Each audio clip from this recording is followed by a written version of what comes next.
Shalom, buenas tardes, esta vez en inglés. We had the pleasure over the weekend to have with us the Chief Rabbi of Poland, Rabbi Michael Shudlich, and we really enjoyed a few talks and conferences, and we would like to share some of his opinion on modern issues.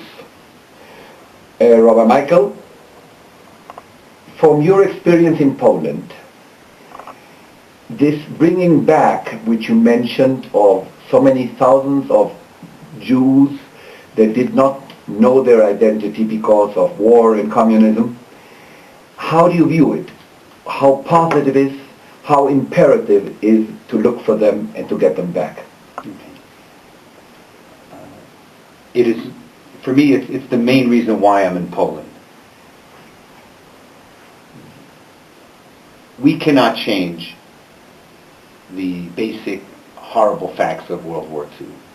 So we lost 1/3 of the Jewish world to Nazi genocide.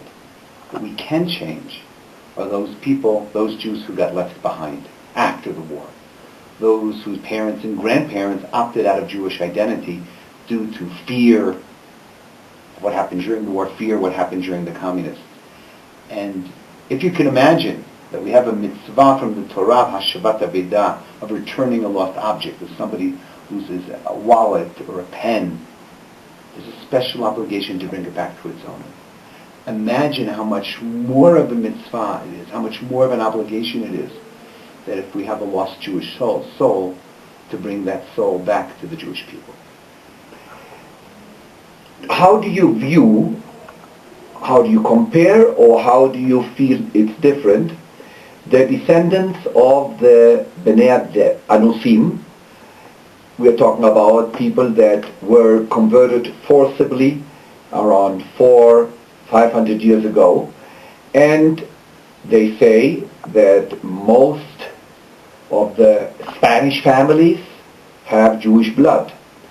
And here in Latin America, we also have the feeling there are many descendants of these Anusim.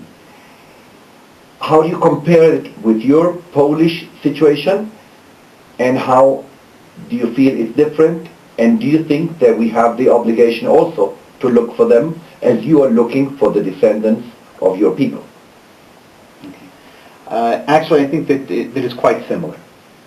You're talking about groups of Jews who, due to external factors, needed, wanted, were compelled, were forced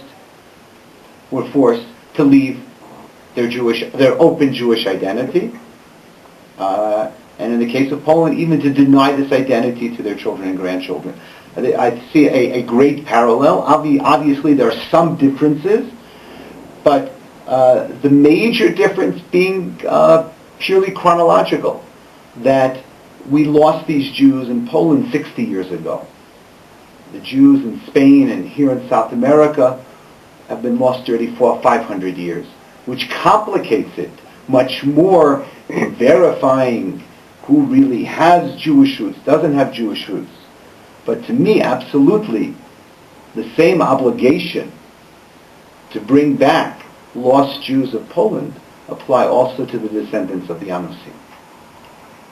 And the last question on this issue: how do you cope with the resistance of the traditional Jewish families when they have to encounter these new but really old Jews?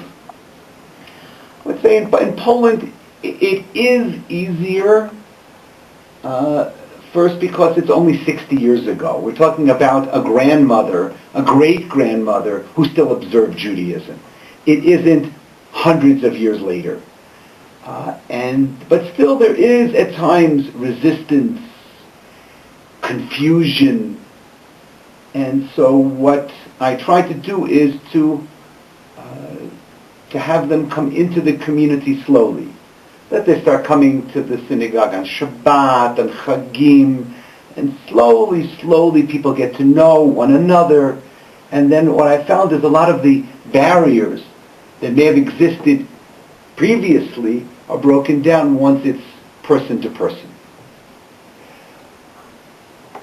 Rabbi Shudlich, we appreciate sharing your time with us, and through Ashavua we get to thousands of people that do not live also in Colombia, and I hope many listeners and viewers might learn from your concepts. Thank you very, very, very much. Thank you. Muchas gracias.